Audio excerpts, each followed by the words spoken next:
আসসালামু আলাইকুম, কিরম আছেন সবাই? আশা করি ভালোই আছেন ভাই বোনেরা। শাকিলা যেটি ফলের গাছ সেটি, তবে না এই আইসকির ফলটা একেবারে ডিফারেন্ট। আপনারা কোনোদিন দেখছেন কিনা আমি জানি না, আমি একবার দেখছিলাম। আপনারা মনে হয় ভিডিও করে দেখাচ্ছি কিনা আমার খেয়াল নাই, বাট আজকে আপনারা ফুল জায়গাটা দেখাবো।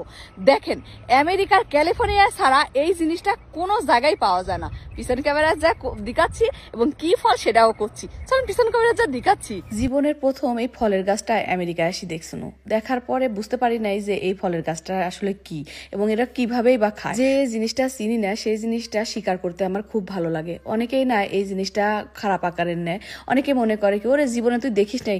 সত্যি কথা, যেটা দেখি নাই সেটা তো দেখিই নেই। আমার এই আমেরিকায় না আসলে হয়তোবা আমি এই বাগানটা দেখতেও পারতাম না জীবনে। আমার কাছে এই কারণে না সবসময় মনে হয় যে আমি যেহেতু এই জিনিসপত্রগুলো দেখিনি, সেই জিনিসপত্রগুলো না অনেক মানুষও তো দেখে নেই আমার মতো। তাদের উদ্দেশ্যে আমি ভিডিওগুলো করি, সেখান থেকে আসলে ভিডিও করা, ফলের বাগানের ভিডিও করা, কোন ফল কিভাবে খায় এগুলো আপনাদেরকে জানাই। আমি জানি না আপনাদের কাছে কিরকম লাগে, কিন্তু আমার না আপনাদেরকে নতুন নতুন জিনিস দেখাইতে খুব ভালো লাগে। ধরুন আজকের এই গাছটা সম্পর্কে আপনাদেরকে জানাবো। এই গাছটার বিশাল গুণ, ফলটারও বিশাল গুণ, গুণে গুণান্বিত, মানে বহু গুণে গুণান্বিত এই ফলটা। আপনারা অনেকেই মনে করতেছেন কি ফলটা মনে হয় দেখতে আমরার মতো, তাই না? আমি যখন প্রথমে এই গাছটা দেখছিলাম আমিও তাই ভাবছিলাম। পরে দেখি না, আমি তো আবার রীতিমতো কাটিও ছিলাম। কাটার পরে দেখি ও রে, এটা তো সেটা না।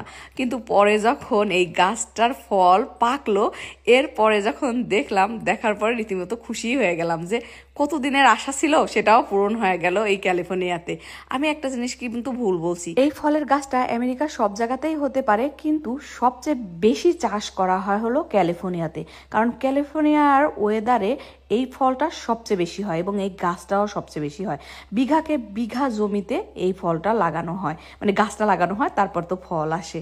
এই ফলের সবচেয়ে বড় গুণ কি জানেন? স্কিন কিন্তু সুন্দর হয়, আপনার ক্ষুধা দূর করে দেয় এবং দুধ পাওয়া যায় এই ফল থেকে। তার মানে এটা হলো বাদাম। এই ফুল জায়গাটায় হচ্ছে বাদামের গাছ। কি বাদাম জানেন? তার আগে একটা কথা বলে নিই, এই নাটটা না মেক্সিকানরা স্টিম করে খায়, ওরা পাকা অবধিও ওয়েট করে না। আমার পুরাতন বাড়ির পাশে একটা গাছ ছিল, মানে আমারও খুব ইচ্ছা ছিল যে পাকা পর্যন্ত দেখবো, কিন্তু কোনোদিনও দেখতে পাইনি, কারণ তার আগে সবগুলো ফল তারা পেরে নিয়ে যেত। এবং আমি তাদেরকে জিজ্ঞাসা করছি যে তোমরা এই ফলগুলো নিয়ে কি করো, তখন বলে তারা সিদ্ধ করে এর ভিতরের যে জিনিসটা আছে সেটা বের করে খায়, আবার কেউ কেউ বারবিকিউ করে ওর ভিতরের জিনিসটা খায়। এটা হলো ওয়ালনাট বাদাম। আমি লাস্টে গিয়ে ওই বাদাম আপনাদের দেখাবো নি, আপনারাও দেখলে পারে চিনতে পারবেন। আর অনেকে হয়তো বা গাছটা জানতেন না যে এরকম গাছে হয় আর এরকম ফল হয়, এটা জানতেন না। তাই আমি ভাবলাম আপনাদেরকে আজকে এই ওয়ালনাট বাদামের গাছগুলো দেখায় দিই আর কিভাবে ফল ধরে থাকে সেটাও দেখায় দিই। যখন পাকে তখন না দেখতে আরো সুন্দর লাগে। একদিন পাকার পরে দেখাবো। অল্প খরচে বেশি লাভজনক ফসল বলতে পারেন এই বাদাম। বাদামের কিন্তু এখানে প্রচুর পরিমাণ দাম। ওয়ালনাটের দাম হচ্ছে $7.99 পার পাউন্ড, মানে বাংলা টাকায় প্রায় 850 টাকার মতো। চিন্তা করা যায়। আর হবেই বা না কেন, বাদাম তো শরীরের জন্য খুবই উপকারী এবং বাচ্চাদেরও কিন্তু ব্রেন ডেভেলপ করার ক্ষেত্রে বাদামের অনেক কার্যকারিতা আছে। সেই কারণেও সবাই বাদাম পছন্দ করে। কি যে সত্যি কি যে ভালো লাগে, আমার ফল দেখলে দারুণ ভালো লাগে। একটা পাইরি দেখেন, এই দেখেন কাঁচা তো এই জন্য এরকম লাগতেছে, এর ভিতরে একটু অন্যরকম। পাইকলে পারে তো বুঝাই, আমি পাকার অবস্থায় আপনারা একটুখানি ভিডিও করে দেখাবো নি, মানে একদম লাস্টে। এই যে দেখেন কাটলাম, কাটার পরে এই দেখেন এটা তো কাঁচা, এই জন্য বোঝা যাচ্ছে না। এই দেখেন, এই দেখেন, দেখতে পাচ্ছেন? এই যে পাকাটা দেখালে পারে আপনারা বুঝতে পারতেন। আমি আপনাদের সুবিধার জন্য পাকাটাও দেখাচ্ছি। এই যে এইটা খাইতে হয়, এই যে এইটা, হ্যাঁ এইগুলা খাইতে হয়, বাট আমি আপনাদের পাকাটা দেখাবো নি। ফলটা পাকার পরে যে বাদামটা বের হয় সেটা হলো এই যে এইটাই হচ্ছে ওয়ালনাট বাদাম।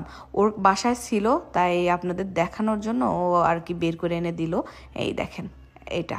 আমি পাকার যে ফলটা, সেই ফলটা এখন তো পাকে নাই, যখন পাকবে তখন আপনাদের আবার করে দেখাবো। তো আমি জানি না আপনার কাছে কিরকম লাগলো আজকের ভিডিওটা। যদি ভিডিওটা ভালো লাগে অবশ্যই কিন্তু শেয়ার কমেন্ট করবেন। অনেক মানুষই কিন্তু এই ওয়ালনাট বাদাম গুলো দেখে নাই, বা এইটা যে কি সেটাও জানে না। আমার ভিডিওর মাধ্যমে যদি জানতে পারে খারাপ তো না, তাই না? ভালো থাকেন, সুস্থ থাকেন, দোয়া করেন আমার জন্য। আজকের মতো আল্লাহ হাফেজ।